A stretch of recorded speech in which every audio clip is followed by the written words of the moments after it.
Mark Rogers TV on the eve of the NFL Draft, and we're joined by Connor Tapp of Garnet and Black Attack. It's the South Carolina platform on SB Nation. Hey, Connor, how are you tonight? Mark, I'm doing good. It's a big night and as big 24 hours for us at Garnet and Black Attack. As you well know, South Carolina on the verge of maybe having just having the number one overall pick in the NFL draft come from its school for just the second time ever. So we're on pins and needles over here. And if I'm on top of my college football history, that would be George Rogers in 1981 after winning the Heisman Trophy in 1980. I believe that would be right, yes. All right, yeah, as you point out there, Connor, you're not going to have to wait long to see a Gamecock taken off the NFL draft board, and it should be at number one. We know the pluses and minuses with Jadeveon Clowney, the number one athlete on the board, the number one football player when he's at his best. The Houston Texans are expected to take him, but we've heard in recent reports that they could be leaning toward Khalil Mack or possibly Johnny Manziel if they're really going to go for it and bring in the hometown quarterback. We also hear that the Atlanta Falcons really like Jadeveon Clowney and could be trying to trade up to grab him. So your thoughts on Jadeveon Clowney and most likely what's going to be the scenario tomorrow night? I think it's probably going to be the Houston Texans taking him at number one. As you mentioned, there's been some talk about trading up, especially on the part of the Falcons, but it just, as time wears on, it seems like what the Texans are asking for is probably going to be too high for them to reach a point at which they agree on a trade. So I think Houston probably hangs on to the number one pick. Regardless of whether or not Houston hangs on to the number one pick, I think it's going to be Jadeveon Clowney going in that top spot. It's been kind of funny just over the course of the past year, I guess. Clowney started last season as the clear-cut number one, and then we sort of went through this period of people being really down on his production, and then there's been like this ongoing realization, even though he hasn't played a single football game in going on 5 months, just sort of realization that, oh yeah, this is like a generational talent. What are we even thinking with all this craziness about not taking him 1-1? So, I mean, I guess the possibility is still out there that he doesn't get taken number one, but at this point, I would be pretty surprised. He's just such a freakish athlete, and I think if someone does pass on him, they're gonna look. There's like a big chance that you're gonna look back on that and miss out on a generational talent that only comes around once every 20 years or so when you get a Lawrence Taylor or somebody like that. And that's how it could play out if he is ready to play in the NFL and going to give that proverbial 110%. Despite elite status among college football teams over the last 3 years, finishing 11-2 3 consecutive seasons, the NFL draft prospects are somewhat marginal amongst SEC standards as we look at the rest of the board for South Carolina. We're going to bring up Bruce Ellington next because he most likely would be the next player off the board for South Carolina, a guy that had 2 remarkable catches against Wisconsin in the Capital One Bowl. Considering the offense, he was featured at times, disappeared at times. Your thoughts about Bruce Ellington? Bruce Ellington, he seems to be somebody that people really like, and they would like his draft prospects. It seems like the buzz is him going maybe round 2 or 3. At SB Nation's mocking the draft, I believe he was in the mid to low teens on their draft board, and I think Vegas has the over/under on receivers going in the first round at like 6.5. So that would probably put him in the lower second round at best, or the third round more likely. But Bruce Ellington, as a player, he doesn't have ideal height. He's 5'9". But he has kind of sloppy route running at times. But remember, this is a guy that was recruited to South Carolina to play basketball. He didn't start playing for the football team until 2011, and even then he was he was utilized more as out of the wildcat and on kick returns, and it wasn't really until the 2012 season that he was fully integrated as a wide receiver. So I think it's with him and Clowney both, like, I think you will take sort of that rawness when it comes to the polishing of like the route running, because those are things that you can fix now that playing football is your full-time job and you are under the constant supervision of NFL position coaches.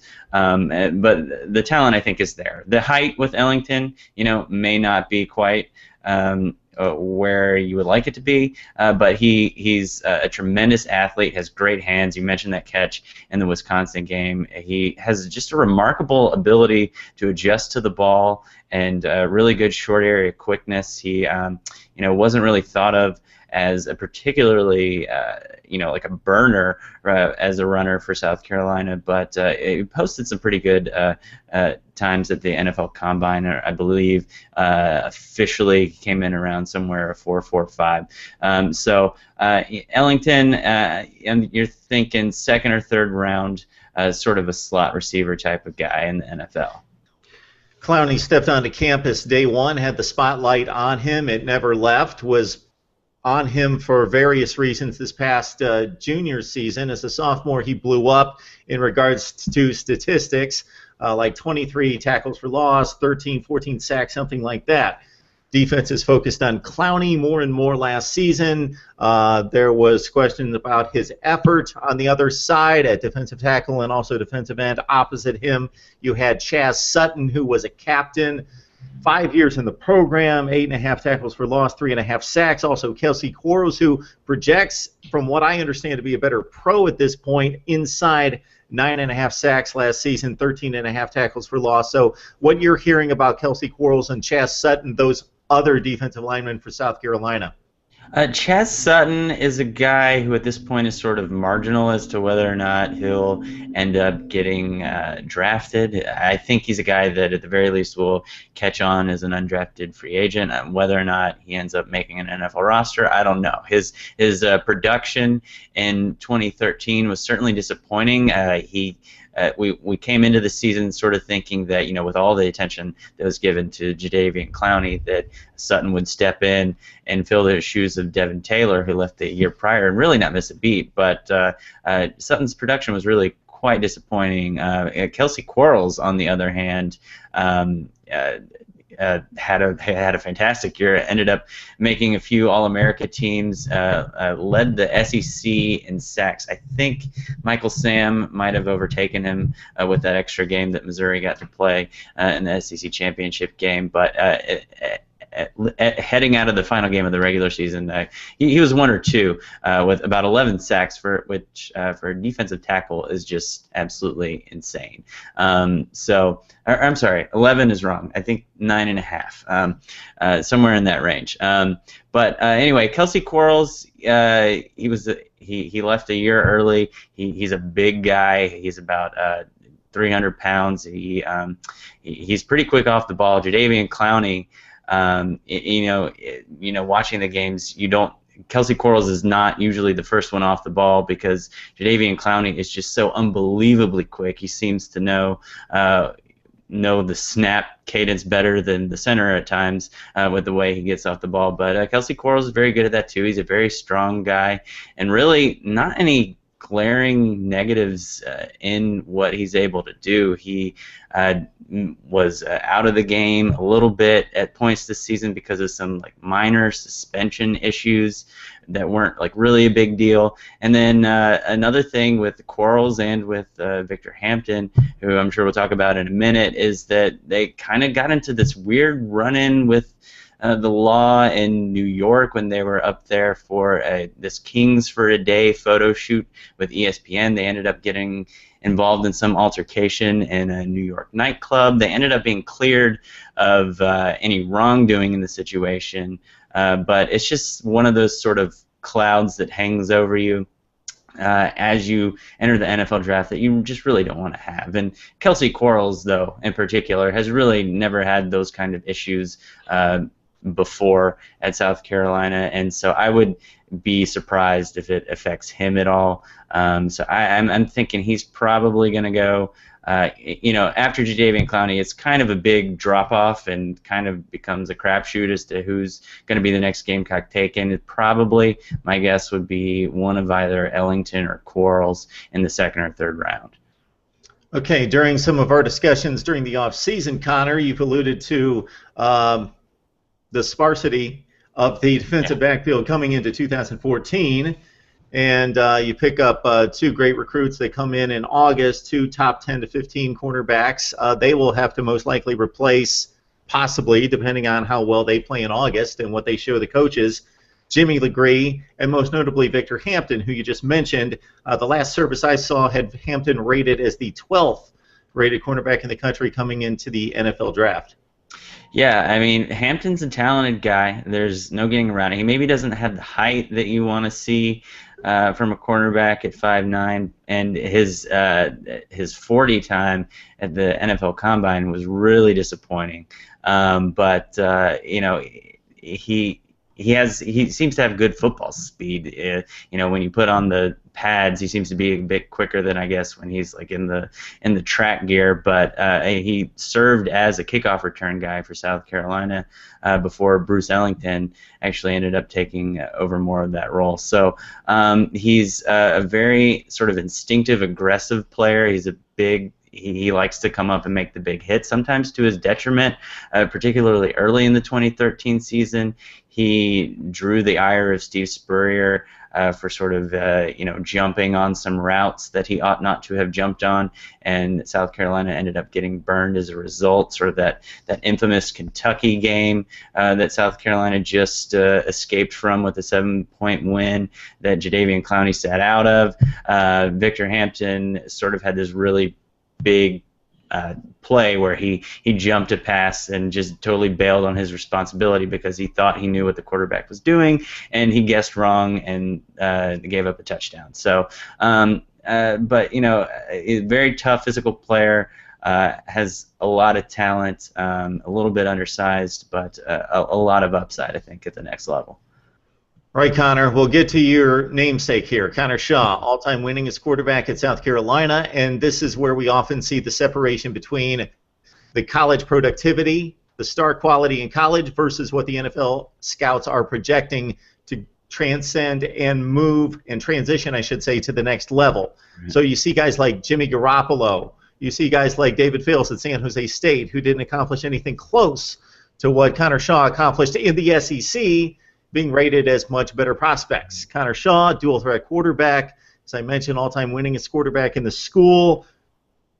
I always love to spit out this stat ever since the end of last season. 24 touchdowns, 1 pick last season. That's remarkable in that conference. Yeah. Maybe the arms in question. Your thoughts about Connor Shaw going into this draft?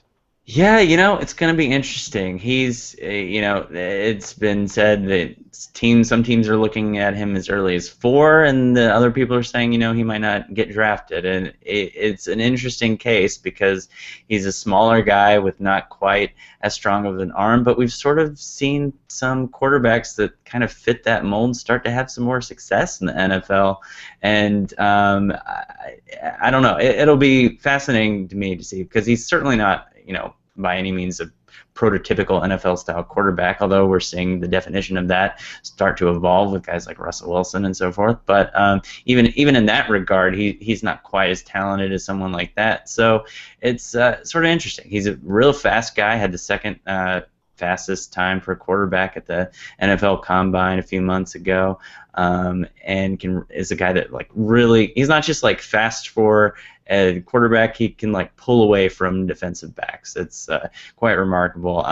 So it's going to be interesting. He doesn't have any of these elite tools, but he is just such a gamer and such a team guy that even if he's not going to be a starter for several years in the NFL, I think he's going to be somebody that teams like to have on their roster as a backup because just the intangibles that he brings, and I know that kind of tends to get poo-pooed, the intangibles these days, but I mean they do have some value. There's a reason that some of these guys stick around for so many years without contributing much at all at the NFL level. And Connor Shaw is one of those guys that I think just adds a real strong team vibe to a locker room. And even if the skills don't pan out, I think he's going to add some value to any club. So it'll be interesting to see though if he ends up getting drafted. I could really see it going anywhere from the 5th round to not drafted at all.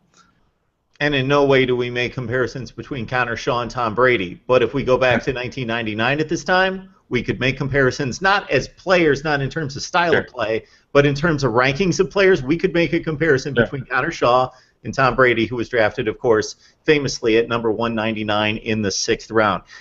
Connor Tapp of Garnet and Black Attack. Hey, Connor, we know that you're working hard to get ready for tomorrow night, so we thank you for taking time out to talk to us. Yeah, you bet, Mark. Happy to do it.